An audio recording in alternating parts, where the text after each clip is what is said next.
دشمن کے ظالمانہ منصوبوں کی وجہ سے یہ قدم اٹھانا پڑا، اور جس کی وجہ سے میں نے کہا کہ شدید بے چینی بھی پائی جاتی ہے بچوں اور عورتوں میں۔ بس ان عورتوں اور بچوں کو میں کہتا ہوں کہ اگر دشمنوں کے ان منصوبوں کی وجہ سے تمہیں مسجد میں آنے سے روکا گیا ہے اور عیدگاہ پر میں جا کر عید پڑھنے سے روکا گیا ہے، تمہاری جانوں کی حفاظت کی خاطر منع کیا گیا ہے، کیونکہ ظاہری اسباب اور احتیاطی تقاضے پورے کرنا بھی عقلاً اور شرعاً ضروری ہے۔ اگر آپ لوگ مسجد و عیدگاہوں میں عید نہیں منا سکتے تو اپنے گھروں کو آہ و بکا اور گریہ زاری سے تو بھر سکتے ہیں۔ بس اپنے گھروں کو آہ و بکا اور گریہ زاری سے اس قدر بھر دیں کہ خدا تعالیٰ خود آپ کے دلوں کو تسلیاں دے کر کہے کہ میری بندیوں، میرے بچوں، اللہ تعالیٰ کا وعدہ کہ فَإِنَّ مَعَ الْعُسْرِ يُسْرًا إِنَّ مَعَ الْعُسْرِ يُسْرًا یقیناً سچا ہے۔ بس یہ یسر آئے گا اور یقیناً آئے گا، اور تمہاری تنگی اور گھٹاؤ کے دن یقیناً فراخی اور کامیابیوں میں بدل کر مسیح موعود کے ساتھ کیے گئے وعدوں کو سچا کر دکھائیں گے۔ بس تم اپنے خدا کے حضور جھکنے اور گڑگڑانے سے کبھی نہ تھکو۔ حضرت مسیح موعود علیہ السلام کے الہام ہے کہ لڑکے کہتے ہیں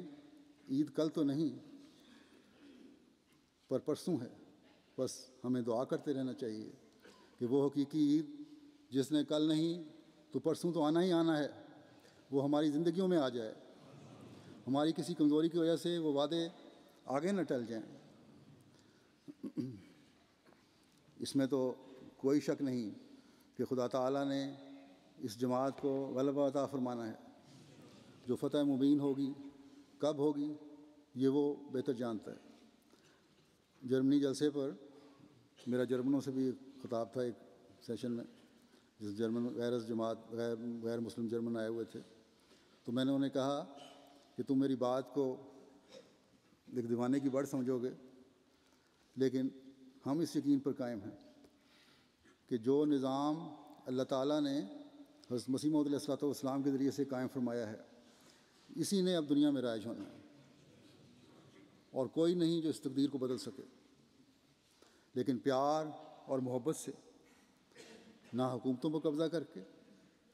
نہ دہشت گردی کر کے، نہ معصوموں کو قتل کر کے، نہ کسی کی اقتصادیات پر قبضہ کر کے، نہ کسی کی زمین پر قبضہ کر کے، نہ سیاسی جوڑ توڑ کر کے، غرض کے خالص ہو کر دنیا میں خدا تعالیٰ کی حکومت قائم کرنی ہے۔ یہی ہمارا مقصود ہے، اور یہ بڑھ نہیں، اور یقیناً انشاءاللہ تعالیٰ اللہ تعالیٰ اس کو پورا کرے گا۔ اور جب دنیا میں خدا تعالیٰ کی حکومت قائم ہوگی تو وہی دن ہمارے لیے حقیقی عید کا دن ہوگا۔ احمدی اگر شہید ہو رہے ہیں، قربانیاں دے رہے ہیں، اپنے گھر باہر چھوڑ کر گھر سے بے گھر ہو رہے ہیں، تو اس عید کے استقبال کے لیے جو جماعت احمدیہ کا مقدر ہے، یہ راتیں جو بظاہر جماعت احمدیہ پر نظر آ رہی ہیں، یہ خدا تعالیٰ کی نظر میں قدر کی راتیں ہیں، جو عید کی خوشیوں سے پہلے ہر رمضان میں بھی آتی ہیں، اور اللہ تعالیٰ کے بھیجے ہوں اور فرستادوں کے زمانے میں بھی آتی ہیں۔ اس کی تفصیل میں اپنے خطبے میں بیان کر چکا ہوں۔ یہی راتیں ہیں جو قبولیت کا درجہ پا کر انقلاب پیدا کر دیتی ہیں، اور ان کے بعد ایک عید نہیں بلکہ عیدوں کا ایک سلسلہ شروع ہو جاتا ہے۔ بس کیا ہوا اگر آج پاکستان میں یا بعض اور جگہوں پر جماعت عسر کے دور سے گزر رہی ہے، یا عسر تو یہ جس دور سے یہ گزر رہی ہے، یہ عسر تو ہمیں یسر اور فتوحات کے راستوں کی نشاندہی کر رہا ہے۔ بس اس سوچ کو سامنے رکھتے ہوئے صبر اور دعا سے اللہ تعالیٰ کی مدد، اس کی نصرت، اس کا لقاء مانگتے چلے جانا ہمارا کام ہے۔ ہمارے پیاروں نے جو قربانیاں دی ہیں اور جن کی وجہ سے بظاہر گھروں میں ایک صدمے کی کیفیت ہے، اسی طرح عورتوں اور بچوں کو عید کی خوشیوں میں شامل نہ ہونے کا جو غم ہے، اس صدمے اور غم کو اللہ تعالیٰ کی رضا حاصل کرنے والا بنا لیں۔ یہ دعا کریں کہ ہمارا صبر اللہ تعالیٰ کے ہاں مقبول ہو کر خدا تعالیٰ کی نظر میں قابل قدر بن جائے۔ پھر دنیا دیکھے گی کہ قربانی اور شہیدوں کے خون کے رنگ لانے کا کیا مطلب ہے۔ آئیں آج ہم یہ دعا کریں کہ ہمارے صبر اور ہمارے حوصلے اللہ تعالیٰ کے پیار کو جذب کرنے والے بن جائیں گے، اس کے فضلوں کی بارش کے پہلے سے بڑھ کر برسنے کا باعث بن جائیں گے، اور خدا تعالیٰ ہمیں حقیقی عید کی خوشیاں جو خدا تعالیٰ کی نظر میں حقیقی عید ہے عطا فرمائے۔ اس کے ساتھ ہی میں آپ سب کو آج عید کی مناسبت سے عید مبارک بھی دیتا ہوں، آپ جو میرے سامنے بیٹھے ہوئے یہ بھی، اور جو دنیائے احمدیت میں جہاں جہاں بھی احمدی خطبہ سن رہے ہیں یا نہیں بھی سن رہے، سب کو بہت بہت عید مبارک ہو۔ اب ہم دعا کریں گے، اور دعا میں شہدائے احمدیت کے درجات کی بلندی، ان کے پسماندگان کے لیے دعا کریں، اللہ تعالیٰ ان کی نیک تمنائیں پوری فرمائے، کہ ان کے سب کو حفاظت میں رکھے، پاکستان میں رہنے والے ہر احمدی کو اپنی حفاظت میں رکھے، ان کے غموں کو خوشیوں میں بدل دے، اسیران راہ مولا ہیں ان کی رہائی کے سامان اللہ تعالیٰ پیدا فرمائے، مالی قربانیاں کرنے والوں کے اموال و نفوس میں بے انتہا برکت ڈالے۔ پاکستان میں آج کل افراد جماعت کی حفاظت کے لیے، جماعتی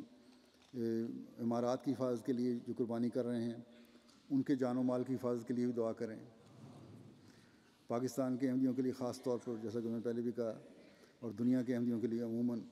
بہت دعا کریں، اللہ تعالیٰ ہر ایک کو ہر قسم کے شر سے محفوظ رکھے، اور ہم اپنے لیے سب دعا کریں کہ اللہ تعالیٰ ہمیں اپنا خالص عبد بنا لے۔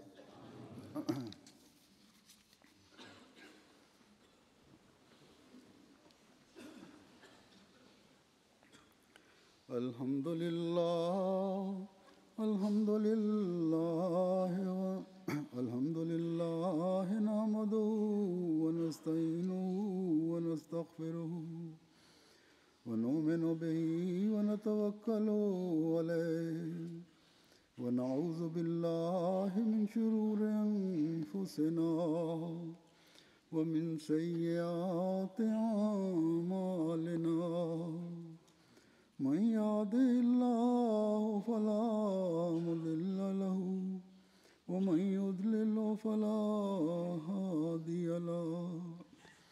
ونشهد أن لا إله إلا الله ونشهد أن محمدا عبده ورسوله عباد الله رحمكم الله إن الله يأمر بالعدل والإحسان وإيتاء ذي القربى وينهى عن الفحشاء والمنكر والبغي يعظكم لعلكم تذكرون اذكروا الله يذكركم وادعوه يستجب لكم ولذكر اللہ اکبر۔ دعا کر لیں۔